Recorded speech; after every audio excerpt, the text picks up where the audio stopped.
1. L'exigence faite au Rwanda de procéder au retrait immédiat de ses troupes sous couvert du groupe terroriste M23 du sol congolais. 2. La demande au gouvernement de la République démocratique du Congo de suspendre tous les protocoles d'accord, accords et conventions conclus avec le Rwanda. Par ailleurs, le Conseil supérieur de la défense salue les efforts de paix et de médiation engagés par le président João Lourenço de la République d'Angola dans le cadre de la conférence internationale sur la région de Grand Lac et le président Uhuru Kenyatta de la République du Kenya dans le cadre de la communauté de l'Afrique de l'Est.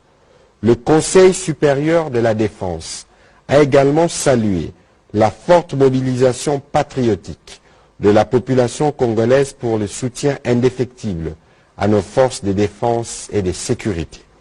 Il a en outre chargé les vice-premiers ministres, ministres de l'Intérieur, Sécurité, Décentralisation et Affaires coutumières et le commissaire général de la police nationale congolaise à prendre toutes les dispositions requises pour éviter la stigmatisation, la chasse à l'homme et tout autre acte de nature à troubler l'ordre public, l'unité et la cohésion nationale durant cette période.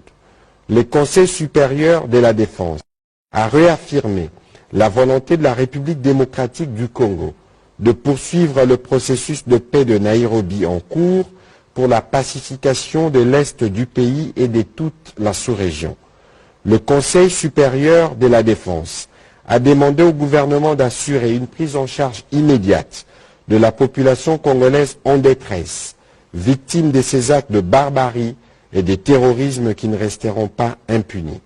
Enfin, le Conseil supérieur de la défense a encouragé le gouvernement de mettre davantage de moyens nécessaires à la disposition des forces de défense et de sécurité pour assurer la défense